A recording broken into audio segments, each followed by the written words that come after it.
Success campus, आपकी सफलता हमारा संकल्प। मैं अमित मौर्य आप सभी का स्वागत करता हूं सक्सेस कैंपस के यूट्यूब चैनल पे। जी हां, तो आज जो हम लोग पढ़ने वाले हैं, तो आज 2016, जी हां 5 अप्रैल 2016 का शिफ्ट 1 का क्वेश्चन करने वाले हैं और देखते हैं क्या है क्वेश्चन हमारा।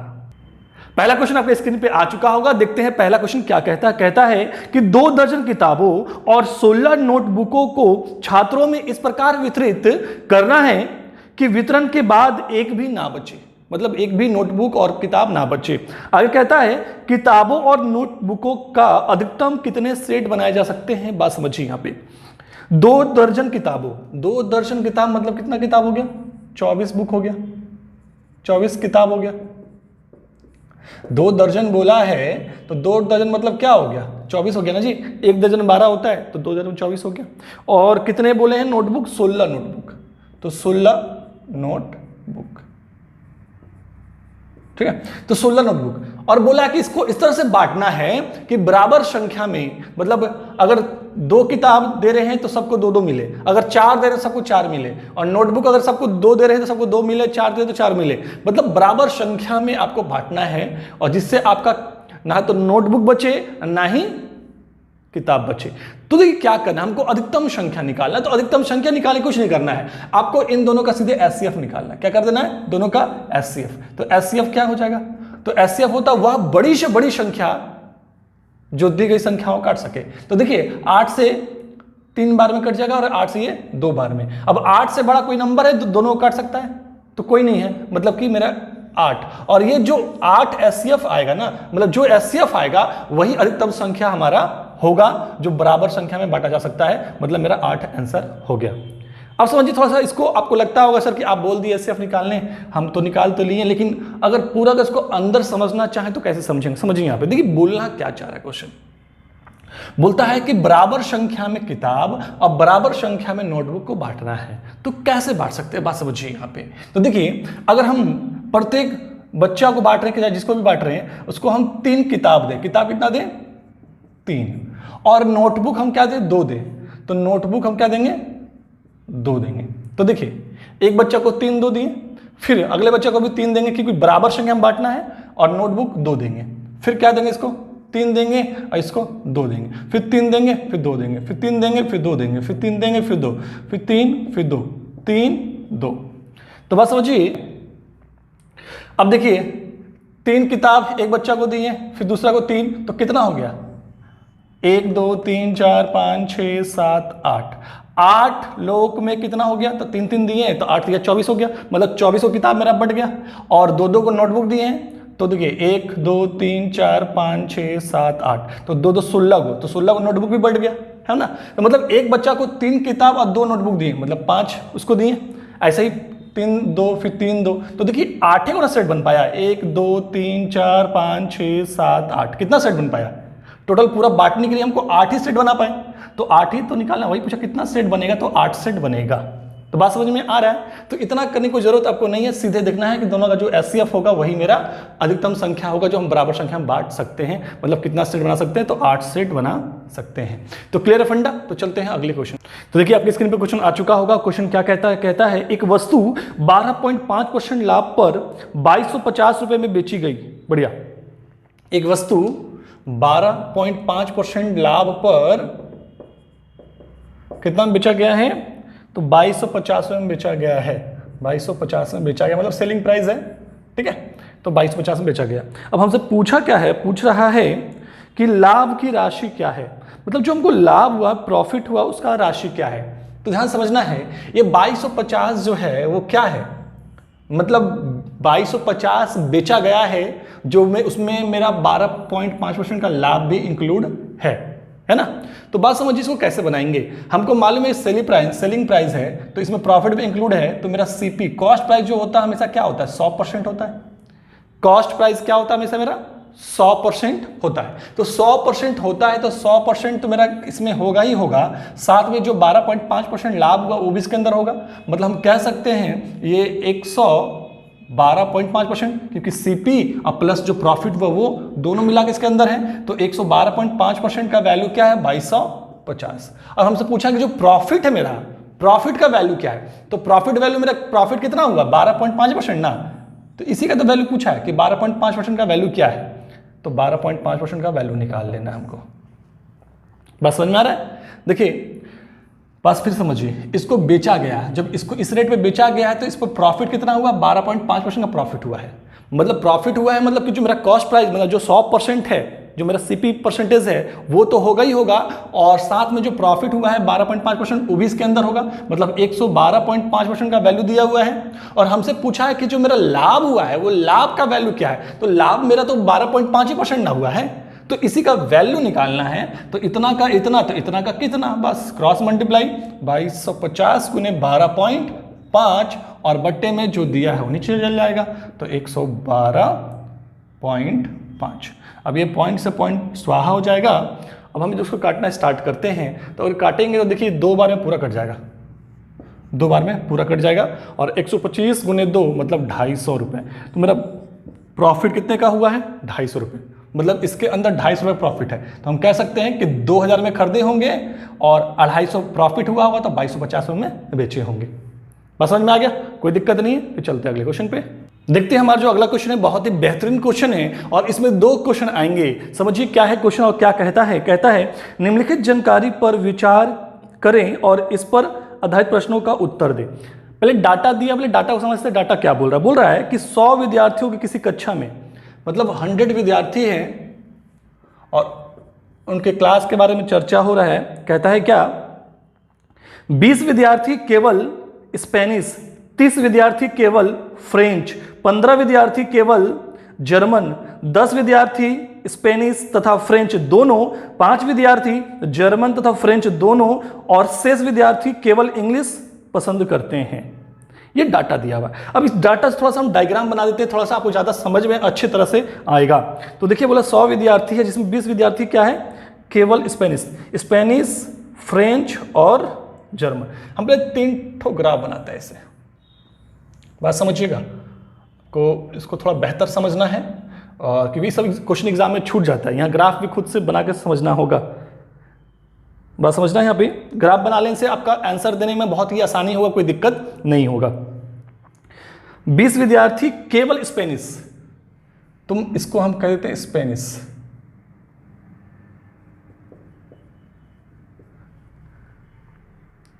केवल स्पेनिश है। कितने विद्यार्थी 20 विद्यार्थी। तो देखिए 20 विद्यार्थी, ये पूरा स्पेनिश का घर है, ये जो सर्कल दिख रहा है ना सर्कल, ये पूरा सर्कल क्या स्पेनिश का है, लेकिन बोला केवल 20 को विद्यार्थी जो स्पेनिश पसंद करता है, तो केवल 20, तो इसको बाहर रखेंगे, ठीक है। आगे आगे बोलता है 30 विद्यार्थी केवल फ्रेंच, इसको हम देते हैं फ्रेंच है ना, तो 30 विद्यार्थी केवल फ्रेंच है, ठीक है। अब आगे क्या बोलता है, आगे बोलता है मेरा कि 15 विद्यार्थी केवल जर्मन, तो 15 विद्यार्थी केवल जर्मन, ठीक है। बस समझिए 20 स्पेनिश बोल पसंद करने वाले लोग हैं और 30 केवल फ्रेंच पसंद करने वाले लोग हैं और 15 केवल जर्मन। केवल में देखिए हमेशा बाहर की ओर हम लोग लिखेंगे। बात समझ में आ रहा है कि 20 स्पेनिश, 30 फ्रेंच और 15 जर्मन। अब आगे देखते हैं, तो आगे देखते हैं क्या बोल रहा है। आगे बोलता है 10 विद्यार्थी स्पेनिश तथा फ्रेंच दोनों पसंद करते हैं, स्पेनिश तथा फ्रेंच। देखिए स्पेनिश और फ्रेंच ये है, तो देखिए 10 विद्यार्थी ऐसे हैं जो दोनों पसंद करते हैं। तो दोनों देखिए, ये अगर ये घर में लिखते हैं 10, तो देखिए फ्रेंच भी पसंद कर रहा है और ऐसे सर्कल से स्पेनिश भी, मतलब 10 विद्यार्थी दोनों ही भाषाओं को पसंद करते हैं, है ना। अब आगे फिर क्या बोलता है कि 5 विद्यार्थी जर्मन तथा फ्रेंच दोनों, तो 5 विद्यार्थी जर्मन और फ्रेंच, तो जर्मन और फ्रेंच, देखिए जर्मन ये है और फ्रेंच ये है, तो 5 विद्यार्थी इसके भी रखते हैं क्योंकि ये फ्रेंच के अंदर भी आ जाएगा और जर्मन के अंदर भी आ जाएगा, लेकिन स्पेनिश के अंदर नहीं आ रहा, स्पेनिश तो बोला ही नहीं, बोला फ्रेंच और जर्मन, तो 5 विद्यार्थी फ्रेंच और जर्मन, ठीक है। और आगे बोला है और शेष विद्यार्थी केवल इंग्लिश पसंद करते हैं, मतलब इतना पसंद करने के बाद जो बच जाते हैं वो इंग्लिश पसंद करते हैं केवल, ठीक है। तो बात समझिए यहां पे, अगर आपसे पूछा जाता है कि फ्रेंच बोलने वाले मतलब पसंद करने वाले कितने लोग हैं, तो देखिए फ्रेंच का मेरा सर्कल कौन सा है, ये है, तो फ्रेंच पसंद करने वाले कितने लोग हैं 30, 10, 40, 5, 45। अगर पूछता है आपसे कि स्पेनिश पसंद करने वाले कितने लोग हैं, तो स्पेनिश पसंद करने वाले क्या है, ये सर्कल है, सर्कल के अंदर जो आएगा तो 20 और 10 30। केवल बोलेगा केवल स्पेनिश तो 20, केवल फ्रेंच तो 30, केवल जर्मन तो 15, लेकिन बोलता स्पेनिश पसंद करने वाले तो 20 और 10 30। अगर पूछता जर्मन, केवल जर्मन तो 15, और जर्मन पसंद करने वाले तो देखिए इस सर्कल के अंदर कितना आ रहा है, तो 15 और 5 20। तो उम्मीद करें समझ में आ रहा होगा, ठीक है। और बोलता है कि इसके अलावा जो शेष बच जाता है वो इंग्लिश पसंद करते हैं। देखिए टोटल छात्र कितने थे मेरे, 100 थे, जो कि ऊपर लिखा हमने। और देखिए इसके अंदर कितने लोग आ रहे हैं, तो 30 10 20 और 15 5, है ना, सबको जोड़ लेते हैं तो 50 60 60 और 20 80। तो 80 लोग क्या है कि ये सब पसंद करते हैं, तो 100 में से 80 लोग ये सब पसंद करते हैं, बच कितना गया 20। तो जो 20 बच गया वो क्या पसंद करेगा, इंग्लिश पसंद करेगा, सिंपल सी बात है। जो शेष बच गया, बोला भी है कि जो शेष बचा वो केवल इंग्लिश पसंद करते हैं, केवल इंग्लिश, ठीक है, बात समझ में आ गया। अब ये मेरा डायग्राम तैयार हो चुका है। अब हमारा यहां से पहला क्वेश्चन स्टार्ट हुआ, कितने विद्यार्थी फ्रेंच पसंद करते हैं, कितने विद्यार्थी फ्रेंच, केवल फ्रेंच नहीं बोला है, फ्रेंच बोला है। केवल फ्रेंच पसंद करने वाले कितने विद्यार्थी हैं, 30। बोला है कि फ्रेंच पसंद करने वाले तो 30, फ्रेंच के अंदर तो ये भी है, तो 30 10 40, और ये भी है तो 40 और 5 45। तो फ्रेंच पसंद करने वाले लोग कितने हैं, तो 45 है। मतलब पहला का आंसर क्या हो गया, 45। क्लियर है, कितना सिंपल सा बन गया। अब दूसरा क्वेश्चन देखते हैं इसी का। तो सेकंड नंबर क्वेश्चन हमारा क्या है, कहता है कि स्पेनिश पसंद करने वाले और जर्मन पसंद करने वाले विद्यार्थियों का क्या अनुपात है। देखिए स्पेनिश पसंद करने वाले और जर्मन पसंद करने वाले, तो देखिए स्पेनिश पसंद करने वाले कितने लोग हैं, स्पेनिश पसंद करने वाले 20 और 10 30। तो स्पेनिश पसंद करने वाले लोग 30 हैं। और फिर क्या बोला, जर्मन, तो जर्मन कितने लोग पसंद करते हैं, यहाँ पे जर्मन है हमारा ये, तो 15 और 5 20। जर्मन कितना पसंद करने वाले लोग हैं, 20, है ना। तो देखिए जर्मन जो पसंद करने वाले लोग हैं वो 20 है। तो देखिए अब इनका रेशियो पूछा है कि स्पेनिश और जर्मन पसंद करने वाले का रेशियो क्या है, तो 3:2 हो गया। तो ये मेरा दूसरा का आंसर हो गया, दूसरे क्वेश्चन का आंसर हो गया, है ना। क्लियर फंडा। इसमें एक और क्वेश्चन दिया हुआ है, इसमें 2 क्वेश्चन 3 क्वेश्चन दिया हुआ है। तो एक और क्वेश्चन जो बोलता है वो क्या बोलता है, देख लेते हैं इसको हम लोग। तो तीसरा जो क्वेश्चन हमारा है, कहता है कितने विद्यार्थी केवल एक भाषा पसंद करते हैं, कितने विद्यार्थी जो हैं केवल एक भाषा, ये तीसरा क्वेश्चन जो आपके स्क्रीन पे दिख रहा है। तो कितने विद्यार्थी केवल एक भाषा, देखिए एक भाषा पसंद करने वाले क्या है, कितने थे, केवल 30। फ्रेंच इधर लिखते हैं, तीसरा नंबर क्वेश्चन है का आंसर है केवल 30 फ्रेंच पसंद करते हैं। क्योंकि अगर 10 काउंट करेंगे तो 2 भाषा ना हो जाएगा, 10 बच्चा जो क्या है फ्रेंच भी और स्पेनिश भी पसंद करता है। बोला है कि सिर्फ एक भाषा पसंद करने वाले लोग, तो 30 जो यहाँ पे दिख रहा है वो क्या है, फ्रेंच, और 20 भी तो खाली केवल स्पेनिश पसंद करता है ना, तो प्लस 20, क्योंकि केवल बोला है कि एक भाषा पसंद करने वाले लोग, कौन सा भाषा वो मुझसे मतलब नहीं है, बस एक भाषा पसंद करना चाहिए। तो 30 लोग फ्रेंच, 20 लोग स्पेनिश और 15 लोग क्या है, जर्मन। क्लियर फंडा। अब देखिए यहां कंफ्यूज नहीं होना है, एक चीज और था, इंग्लिश 20 लोग जो आया था केवल इंग्लिश पसंद करते हैं, तो 20 लोग जो केवल इंग्लिश पसंद करते हैं तो प्लस 20 भी तो करना पड़ेगा। तो केवल एक भाषा पसंद करने वाले इतने लोग हैं, इसको जोड़ देते क्या आ जाएगा, तो 30 20 50, 50 और 20 70, 70 और 15 85, 85 लोग जो है केवल एक भाषा को पसंद करते हैं। तो उम्मीद करते हैं आपको बेहतरीन समझ में आया होगा। देखिए एक डायग्राम बनाए, मेरा 3 क्वेश्चन हो गया, 3 नंबर का काम हो गया, है ना। तो इसी तरह से समझना है और बनाना है, कहीं डरने की जरूरत आपको नहीं है। फिर चलते हैं अगले क्वेश्चन पे, देखते हैं हमारा अगला क्वेश्चन क्या है। कहता है एक निश्चित पुरस्कार राशि P, Q और R को 3:5:7 के अनुपात में दी जानी है। कोई प्राइज है जो कि P, Q और R में बांटना है, लेकिन उनका जो रेशियो है बांटने का वो दिया हुआ है 3:5:7। बढ़िया। फिर आगे कहता है यदि R को P से 1,000 रुपये अधिक मिले, यदि R को P से 1,000 रुपये अधिक मिले, यदि R को, ध्यान दीजिएगा, यदि R को P से 1,000 रुपये ज्यादा मिले, मतलब कि आर को पी से 1000 ज़्यादा मिलेगा, इसका मतलब दोनों के बीच का डिफरेंस कितने का होगा? 1000 रुपये का होगा। क्योंकि बोला क्या, आर को पी से 1000 रुपये ज़्यादा मिलेगा, मतलब आर को 1000 ज़्यादा मिलेगा और पी को कम मिलेगा, मतलब इन दोनों के बीच का डिफरेंस क्या हो गया? 1000 रुपये का हो गया। क्लियर फंडा? फिर आगे मेरा क्या कहता है, कहता है तो Q का हिस्सेदारी क्या है? तो Q का हिस्सेदारी निकालना है, मतलब Q का हिस्सा निकालना है, इसका हिस्सा निकालना है। देखिए कुछ नहीं करना, हमको मालूम है कि R और P के बीच का डिफरेंस कितने का है? 1000 रुपये का। तो यहाँ पे वैल्यू में 1000 का डिफरेंस है, रेशियो में क्या डिफरेंस है? रेशियो में क्या डिफरेंस है? तो देखिए 7 और 3 मतलब कितना डिफरेंस हो गया? 4 का। कितना डिफरेंस हो गया?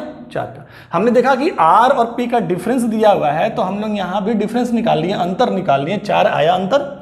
अब जो अंतर आया, जो रेशियो आया, अब इसको क्या करेंगे? दिए गए वैल्यू में डिवाइड करना है। जो रेशियो है उससे डिवाइड कर देंगे, तो कितना बार कटेगा मेरा? तो कट जाएगा 250 बार में। कितना बार में? 250 बार में। लेकिन हमसे पूछा क्या? Q का। तो Q का पूछा है, तो Q से इसको मल्टीप्लाई कर देंगे, तो 250 गुने 5 तो कितना हो जाएगा? तो 25 25 125 और 10, मतलब 1250 रुपये हिस्सा हुआ किसका? Q का।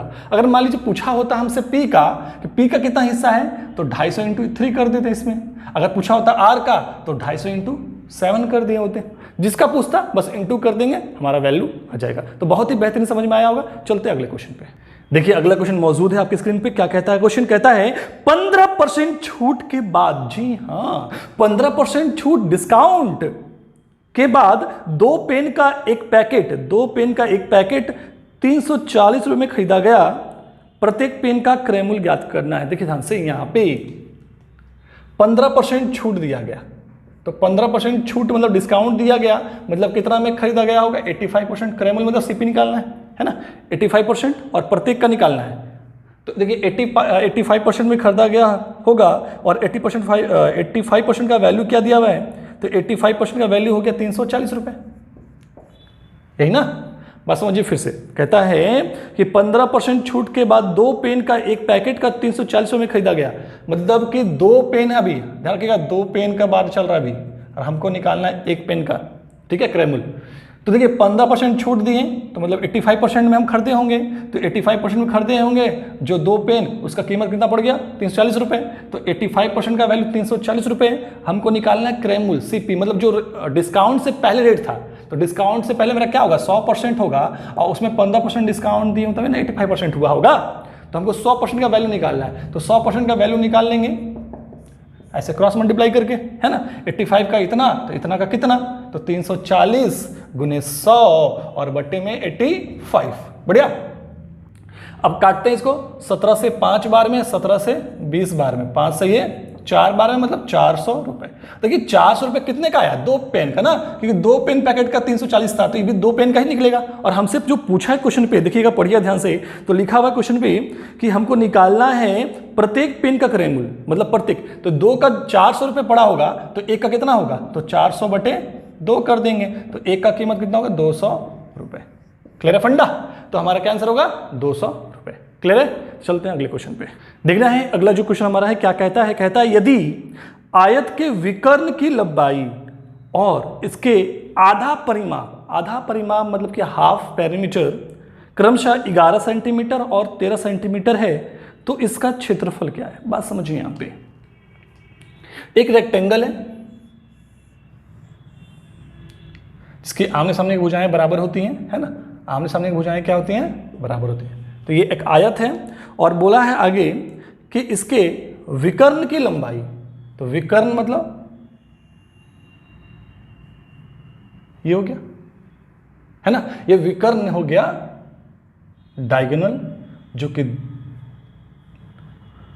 दिया हुआ है, तथा इसका आधा परिमाप। देखिए परिमाप मतलब क्या? पेरीमीटर पूरा, ये चारों भुजाओं की लंबाई को ही पेरीमीटर कहते हैं, ठीक है।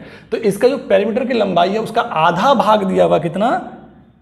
क्रमशः दिया हुआ 11 सेंटीमीटर और 13 सेंटीमीटर, मतलब जो विकर्ण है वो 11 सेंटीमीटर दिया हुआ है, और इस पूरा परिमाप जो होगा उसका आधा। तो देखिए हमको मालूम है परिमाप बराबर क्या होता है? आयत का जो परिमाप होता है उसका फॉर्मूला होता है 2l + b, है ना।